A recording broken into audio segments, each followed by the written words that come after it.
This is Leah with Backyard Homestead in Starkville, Mississippi, and it is February 22nd, Wednesday I believe, and I was out in the garden today. It's actually a pretty sunny day. We've had rain for a lot of days in a row now, but it's nice and pretty and sunny even though it's still really wet. And I was getting ready to get out here and play in the yard and the garden, and I was gonna come back and maybe do some videos after I got everything planted and cleaned up, but then I decided might as well show the ugly as well as the pretty. And we had a pretty fall and winter garden going, and then we got that spell where it got down in the single digits. I think it got down to 3 here at night. Oh, it got in the negatives, wind chill here a couple nights, but anyway, it was, the highs were 9 and 7 during the day. It killed everything. So this is where broccoli was, these little stumps sticking up, and we got out before the weather hit and harvested the broccoli and froze it, so we saved most of broccoli. But we had pretty greens growing everywhere, and it just killed everything back. Nothing recovered at all. So our garden is just bare and leafy, and these little winter weeds that come up on top of everything are out. So I'm going to get out and gradually clean everything up. My main project today, let me show you this poor chicken coop. Our chicken run area, it's rained and rained and rained. Had one of the wettest winters we've ever had. So my poor chickens are wading in water. So I went this morning to the co-op and got some mulch. So my first chore today is I'm gonna put mulch out in here so they don't have to wade around in goo anymore. Poor babies. So I'm basically just gonna start reclaiming the garden and the chickens and the quail and the pond area after this nasty cold winter we've had so far. This is the area where we had our fig tree and a pear tree.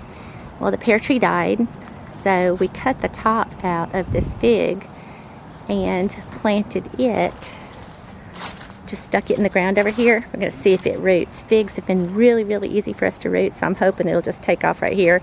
This will be our little fig island.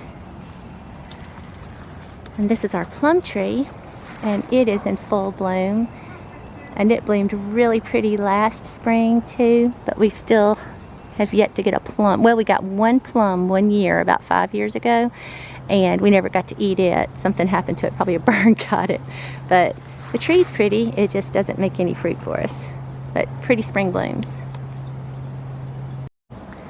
And this is our compost pile area, and I haven't turned it most of the winter. You can see it's got ashes from the fireplace on top of all of this. So this is one of these upcoming projects I'm going to get on, is get this compost pile turned and get some fresh added into it. And behind our compost pile is our peach tree, and it is blooming beautifully.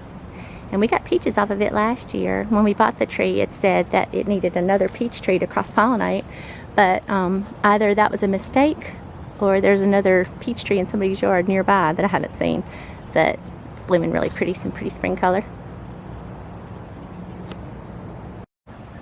And this is over on the north side of our house against the road.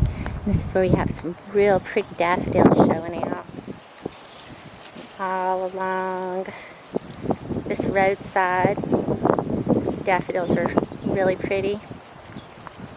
And out in the middle of all the daffodils, we get closer to it, have another little cluster of bulbs. And I'm sure they have an official name, but we've always just called these wedding bells. Let me zoom in on them. And they're real pretty. I may dig them up and find them a new home and just make this whole strip daffodils and have a stretch just for the wedding bells somewhere. But pretty spring color out here. We've got the plum blooming, all our daffodils, and then the peach blooming back behind that. Alright, well that's an update on what it looks like now. I'm going to get out here and get to work. I just went to the co-op and got pine bark mulch, and I got a little bit of black cow. I'm going to get this compost pile turned and see if there's some good composting material up under there and use that in the onion bed.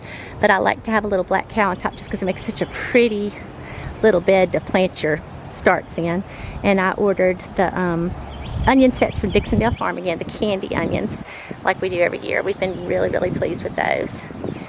So So I'm going to get out here and work on getting this cleaned up, get some mulch in the chicken run area, and try to start making it look like a garden again. And that's just kind of a after winter update. Thanks for watching. Decided to add a little bit more to this video. I decided after I put all the mulch in the chicken run, and they're so much happier, they got places to scratch around now if it's not in the mud, I started looking at where we planted the onions last year, and this raised bed is just really dilapidated and falling apart.